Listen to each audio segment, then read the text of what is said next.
My name's Jo Swinson and I'm the Liberal Democrat MP for East Bartonshire.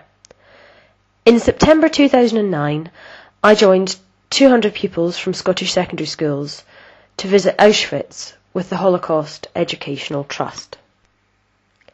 It was very strange walking into the camp under the notorious Arbeit macht frei sign, meaning work makes you free, a particularly cruel motto given that hard labour was used as a way to drive thousands to an early death. People tended not to last more than a couple of months in Auschwitz, even without the gas chambers. The camp was split into different parts. Auschwitz I was a collection of imposing brick buildings, previously an army barracks. As if the gruelling work days weren't bad enough, one building was kept for punishments for the most minor infringements of the rules. We saw a tiny space about 1 metre square, which was used as a standing cell. The prisoners would have to crawl in, 4 of them, to the pitch-dark cell, and would remain standing all night, as there was no space even to sit down. A wall outside was used for execution by firing squad. The museum shows how the Nazis experimented with more efficient ways of mass killing, finally deciding on Zyklon B. The gas, initially developed as an insecticide, was turned into a tool for genocide. The victims were locked into a concrete chamber, and the Zyklon B pellets added to the air vents. Those standing closest to the vents died immediately, and after 20 minutes, no one was left alive. The Nazis wanted to recoup the costs of running Auschwitz, so stripped the prisoners of everything they could. Hair was shaved off and woven into fabric. Money and valuables were gathered and sold. 4 days' worth of personal possessions are on display, and it was a staggering amount. The mounds of shoes go on for metres and metres. Huge shoes next to tiny children's shoes, brown leather on top of black leather, and the occasional flash of red. I looked at a pair of such red shoes, with a small heel, and imagined their wearer. The pile of spectacles really got to me.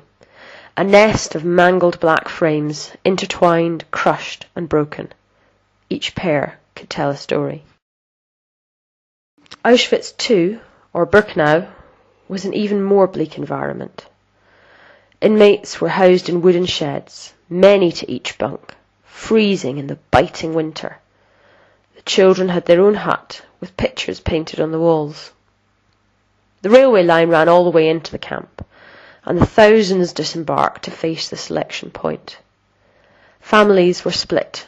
The fit, young and healthy ones herded in one direction for work duty, and the aging, ill or infirm sent in the other direction, straight to the gas chamber. The crematoria were situated at one edge of the camp, like everywhere else under the constant guise of a watchtower. Pretty birch woods surround this part of the camp, which gave it its name, Birkenau. We contemplated our experiences by the monument and held a short service of remembrance with readings and silent reflection. Mounted on a wall are the images of loved ones that had been some of the very few possessions people had been able to bring faced with a sudden departure. Treasured photographs of people who perished here at Auschwitz. Mothers, fathers, sisters, brothers, husbands, wives, children. Joyful lives torn apart by the Nazi obsession to exterminate the Jewish people, gypsies, homosexuals, and the mentally ill. 6 million individual lives destroyed. Evil on an unfathomable scale. Seeing the actual buildings where such horrors took place is sickening, bewildering, and slightly surreal, all the more so because of the beautiful sunshine on the day of our visit. It seemed incongruous. It felt like a place that had witnessed such evil should be perpetually under a thunderous black cloud. We are lucky. We placed candles as a mark of memory and respect, and began the long walk back along the railway track to the exit. For more than 1 million people who met their death here at Auschwitz, it was a one-way track. This wasn't the work of a tiny group of madmen. It was a massive operation, only possible because ordinary people went along with it. train drivers, secretaries, accountants, low-ranking guards. It feels like an affront to human nature itself that people let this happen, but that's the blunt truth. This poem is particularly appropriate. First they came for the communists, and I did not speak out, because I was not a communist. Then they came for the trade unionists, and I did not speak out, because I was not a trade unionist. Then they came for the Jews, and I did not speak out, because I was not a Jew. Then they came for me, and there was no one left to speak out. We need to remember this, so it can never happen again.